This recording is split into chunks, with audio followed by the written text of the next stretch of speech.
नव्या महाराष्ट्राची नवी बातमी महाराष्ट्र मेट्रो न्यूज। अलाणे शिवारात महावितरणच्या वीज तारांची चोरी, अज्ञात चोरट्यांविरोधात पोलिसात नोंद। अलाणे शिवारातील शेतांमध्ये वीज पुरवठा करण्यासाठी लावण्यात आलेल्या महावितरण कंपनीच्या वीज तारांची अज्ञात चोरट्यांनी चोरी केल्याची घटना समोर आली आहे। या प्रकरणी शिंदखेडा पोलीस ठाण्यात अज्ञात चोरट्यांविरोधात एनसीआर नोंद करण्यात आली आहे। महावितरणच्या चिमठाणे कक्षातील वरिष्ठ तंत्रज्ञ जयेश संजय बोरसे यांनी याबाबत पोलिसांमध्ये तक्रार दिली आहे। अलाणे शिवारातील गट क्रमांक 105 परिसरातील वीज वितरण यंत्रणेवरील वीज तारा चोरीला गेल्याचं निदर्शनास आले। घटनेची माहिती मिळाल्यानंतर महावितरणच्या कर्मचाऱ्यांनी घटनास्थळी जाऊन पाहणी केली असता शेतातील विजेच्या खांबावरील सुमारे 750 मीटर लांबीच्या ॲल्युमिनियम वीज तारा अज्ञात चोरट्यांनी कापून नेल्याचं आढळून आले।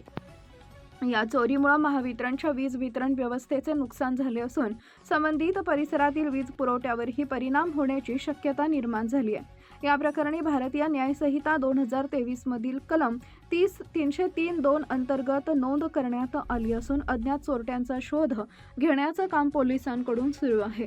शिंदखेडा पोलीस ठाण्याचे पोलीस निरीक्षक मयूर भांबरे यांच्या मार्गदर्शनाखाली पुढील तपास सुरू आहे।